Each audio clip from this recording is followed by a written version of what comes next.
এক গাছের সঙ্গে অন্য গাছের যোগাযোগ গাছেরাও কথা বলে। গবেষকরা আবিষ্কার করেছেন, যখন অক্ষত পপলার ও সুগার মেপল গাছ কোনো ক্ষতিগ্রস্ত গাছের কাছে অবস্থান করে, তখন দেহের মধ্যে কিছু ফেলিক যৌগ ও ট্যানিন জমা করে। সেজব্রাশ, বৈজ্ঞানিক নাম আর্টেমিসিয়া ট্রাইডেন্টাটা, আর্টেমিসিয়া ট্রাইডেন্টাটা নামে এক প্রজাতির উদ্ভিদ মিথাইল জেসমোনেট, মেজা নামে এক প্রকার রাসায়নিক যৌগ নিঃসরণ করে, যা পত্রভুক জীবের বিরুদ্ধে উদ্ভিদের প্রতিরোধ ব্যবস্থা গড়ে তুলতে সাহায্য করে। আর ক্ষতিগ্রস্ত গাছ এটা করতে অক্ষত গাছকে উদ্দীপ্ত করে সংকেত পাঠায়। যদিও গবেষকরা আসলে এ ধরনের যোগাযোগের বিষয়ে এখনো খুব স্পষ্ট ধারণা পাননি, তবে এটা যে ঘটছে তা তারা নিশ্চিত। আরও কি বিষয়ের সঙ্গে জড়িত বা আন্তঃউদ্ভিদ যোগাযোগের ক্ষেত্রে ভূমিকা রাখছে, তা এখন পরবর্তী গবেষণার বিষয়। গবেষকরা গ্যাস ক্রোমাটোগ্রাফি, মাস স্পেকট্রোস্কোপি যন্ত্র ব্যবহার করে উদ্ভিদ নিঃসরিত উদ্বায়ী জৈব যৌগগুলো শনাক্ত করার চেষ্টা করছেন। তারা অসংখ্য টার্পিনয়েড রাসায়নিক যৌগের সন্ধান পেয়েছেন, যার মধ্যে খুব অল্প সংখ্যক যৌগ আন্তঃউদ্ভিদ যোগাযোগের ক্ষেত্রে ভূমিকা রাখতে পারে। সমভাবে তারা লিপিড থেকে উদ্ভূত কিছু গ্রিন লিফ ভোলাটাইলসের গ্রিন লিফ ভোলাটাইলস সন্ধান পেয়েছেন। C18 ফ্যাটি অ্যাসিড এসব উৎপাদন করে, বিশেষ করে লিনোলিনিক অ্যাসিড। এছাড়াও রয়েছে ওলেফিন, ইথিলিন ও আইসোপ্রিন, অক্সিলিপিন মেটাবোলাইটস, শীষ জেসমোন ইত্যাদি উদ্বায়ী যৌগ। শিমজাতীয় এক ধরনের উদ্ভিদ, বৈজ্ঞানিক নাম ফাসেওলাস ল্যান্টাস, ফেজিওলাস লুনাটাস, বিটা ওসিমিন, DMNT 4,8 ডাইমিথাইল 1,3,7 ননাট্রাইন ও TMTT 4,8 12 TRIMETHOIL 1,3,7 11 ট্রাইক্যাটিট্রাইন উদ্বায়ী জৈব যৌগ নিঃসরণ করে, যা স্পাইডার মাইট বা লাল ক্ষুদ্র মাকড়ের আক্রমণ প্রতিহত করতে ভূমিকা রাখে। এসব উদ্বায়ী যৌগ অক্ষত সবুজ পাতার ভেতর LOX, FPS ও কিছু PR জিনের প্রকাশকে উদ্দীপিত করে, যারা লাল মাকড়ের সংক্রমণে বাধা দেয়। অন্যদিকে গ্রিন লিফ ভোলাটাইলস ভুট্টার জিমেজ দীর্ঘকালীন মজুদের সময় তার ভেতর জেসমোনিক অ্যাসিড সঞ্চয়নে উৎসাহিত করে। এটা ভুট্টাখেকো পোকাদের বিরুদ্ধে প্রতিরোধ ক্ষমতা অর্জনে সাহায্য করে। কোন উদ্বায়ী যৌগ আসলে আন্তঃউদ্ভিদ যোগাযোগের ক্ষেত্রে কি ভূমিকা রাখে, তা এখন পরবর্তী গবেষণার বিষয়। এই দেশে স্বর্ণলতা নামে এক ধরনের পরাশ্রয়ী উদ্ভিদ জন্মে। তাদের কোনো শিকড় নেই, অন্য গাছের ওপর আশ্রয় নিয়ে গাছ থেকে ও বাতাস থেকে খাদ্য ও পানি শোষণ করে বেঁচে থাকে। ফুলও দেয়, কিন্তু সব গাছের ওপর তারা জন্মায় না বা জন্মাতে পারেও না। কোন গাছ তার আশ্রয়ের জন্য ভালো হবে, তা স্বর্ণলতা কিভাবে বোঝে? রানিয়ন ও তার সঙ্গীরা 2006 সালে স্বর্ণলতার বৈজ্ঞানিক নাম কাসকোটা পেন্টাগোনা ওপর এক গবেষণা চালান। গবেষণার বিষয়, কি করে উদ্বায়ী জৈব যৌগ বা VOC ব্যবহার করে তারা আশ্রয়দাতার সঙ্গে সম্পর্ক গড়ে তোলে, এমনকি সে গাছের কোন অংশে তারা আশ্রয় নেবে সেটাও ঠিক করে ফেলে। গবেষকরা এ বিষয়টি দেখার জন্য দুটি চেম্বারে টমেটো গাছের সঙ্গে স্বর্ণলতার যোগাযোগের বিষয়টি পর্যবেক্ষণ করেন। একটি চেম্বারে রাখেন সত্যিকার টমেটো গাছ, বৈজ্ঞানিক নাম লাইকোপারোসিকন ইসুলেন্টাম লাইকোপারোসিকন এসকুলেন্টাম ও স্বর্ণলতার চারা। অন্য চেম্বারে রাখেন একটি কৃত্রিম টমেটো গাছ ও স্বর্ণলতার চারা। মাত্র 4 দিনের মাথায় তারা দেখতে পান স্বর্ণলতা টমেটো গাছকে আঁকড়ে ধরে বাড়তে শুরু করেছে। কিন্তু অন্য চেম্বারে কৃত্রিম টমেটো গাছের ধারে কাছেও যায়নি স্বর্ণলতা। তারা বুঝতে পারেন, টমেটো গাছ এমন কিছু উদ্বায়ী জৈব যৌগ নিঃসরণ করে, যা স্বর্ণলতাকে আকর্ষণ করেছে। গবেষণার আরেকটি মজার দিক পাওয়া গেল যখন টমেটো গাছের সেই উদ্বায়ী যৌগ শনাক্ত করে। একটি চেম্বারে কৃত্রিম টমেটো গাছ লাগিয়ে সেই চেম্বারটি পূর্ণ করা হলো টমেটো ভিওসি রাসায়নিকে। তখন দেখা গেল, স্বর্ণলতা ঠিকই কৃত্রিম সেই টমেটো গাছের দিকে ধাবিত হচ্ছে। এ থেকে তারা বুঝতে পারেন, আন্তঃউদ্ভিদের যোগাযোগের ক্ষেত্রে ভিওসি ভূমিকা রাখে। একবারও কি ভেবেছি, বনের মধ্যে যেখানে আমরা দাঁড়িয়ে আছি, সেখানে আমাদের পায়ের তলায় মাটির নিচে কত সব ঘটনা ঘটে চলেছে। কি আছে সেখানে? বনের এত গাছদের কে খাওয়ায়? কোন বনের গাছে কে সার দিতে যায়?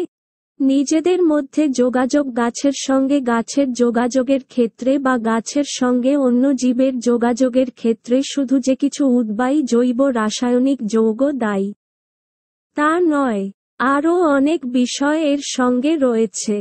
যেমন গাছেদের মধ্যে এক ধরনের বৈদ্যুতিক সংকেত আদান প্রদানের রীতিও দেখা যায়। আমরা যেমন চিমটি খেলে করে উঠি, চিমটির সে ব্যথা সঙ্গে সঙ্গে সংকেত পাঠিয়ে দেয় মস্তিষ্কে। ঠিক সেরকমই গাছেরও অনুভূতি রয়েছে। গাছ সূর্যের আলোর দিকে মুখ করে থাকে। পাতাদের এমনভাবে সাজায় যেন পাতাগুলো রোদ বা আলো পায় ও খাদ্য তৈরি করতে পারে। গাছের আমাদের মতো সুগঠিত স্নায়ুতন্ত্র নেই, তবে তারা পাতা থেকে শাখায়, শাখা থেকে কুঁড়িতে, কুঁড়ি থেকে ফুলের পাপড়িতে সংকেত পাঠায়। কোনো ঘটনা ঘটলে গাছ সে কথা শিকড়কেও বলে। শিকড় তখন সেই মতো ব্যবস্থা নেয়। পুরো ব্যাপারটা ঘটে এক ধরনের বৈদ্যুতিক সংকেত প্রদান প্রবাহতন্ত্রের মাধ্যমে। সেই 18 শতকেই বিজ্ঞানী চার্লস ডারউইন সে কথা আন্দাজ করতে পেরেছিলেন। তার মাথায় কিছুতেই আসছিল না যে কলস উদ্ভিদের বা ভেনাস ফ্লাইট্র্যাপ গাছের ঢাকনাগুলো কেন মাছি বসার সঙ্গে সঙ্গে বন্ধ হয়ে যায়। সংকেতে কিভাবে গাছেরা বুঝতে পারে, আবার সেসব মাছিদের আটকে মেরে তা বেমালুম হজমও করে ফেলে। পতঙ্গভুক উদ্ভিদগুলোর নিজেদের মধ্যে যোগাযোগের এই রহস্য সত্যি বিস্ময়কর। গবেষকরা দেখেছেন, উদ্ভিদ দুই ধরনের বৈদ্যুতিক সংকেত ব্যবহার করে, অ্যাকশন পটেনশিয়াল ও ভেরিয়েশন পটেনশিয়াল। অ্যাকশন পটেনশিয়ালের সাড়া প্রদান প্রক্রিয়া অনেকটা প্রাণীদের মতো। মাটির নিচে উদ্ভিদের ইন্টারনেট। বনের মধ্যে যখন হেঁটে বেড়াই, কত আনন্দই না হয়। বনের গাছপালা দেখি, ফুল দেখি, পাখিরা উড়ে যাচ্ছে গাছ থেকে গাছে, প্রজাপতিরা উড়ছে ফুলে ফুলে। গাছদের ঝাঁকড়া মাথা ফুঁড়ে চুইয়ে নামছে সূর্যের রশ্মি। মোটা মোটা গাছগুলো কি বিশালত্ব নিয়ে যুগের পর যুগ একই জায়গায় দাঁড়িয়ে আছে। কিন্তু একবারও কি ভেবেছি, বনের মধ্যে যেখানে আমরা দাঁড়িয়ে আছি, সেখানে আমাদের পায়ের তলায় মাটির নিচে কত সব ঘটনা ঘটে চলেছে।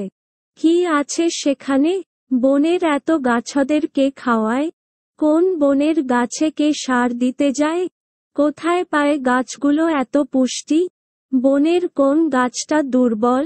গাছদের সতেজ রাখতে, অর্থাৎ পুষ্টির যোগান দিতে মাটির নিচে এক বিস্ময়কর জগৎ রয়েছে, যেখানে বাস করে অনেক জীব ও অণুজীবেরা।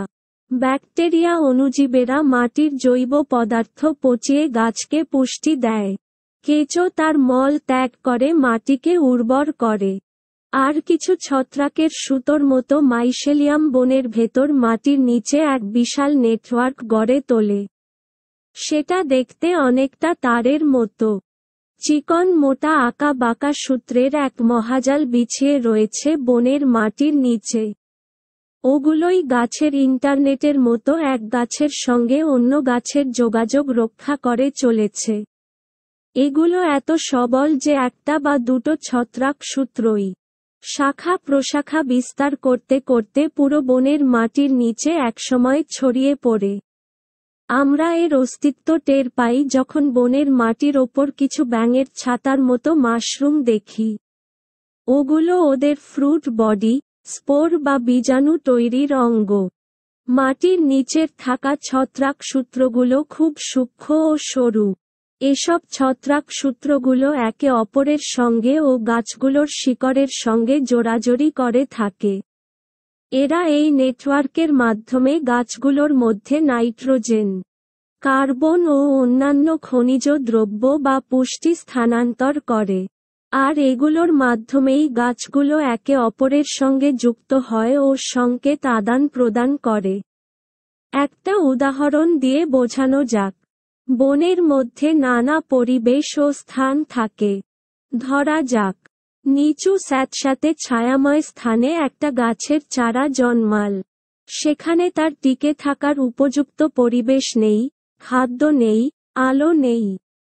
অথচ চারাটি কিছুতেই মরতে চাইছে না।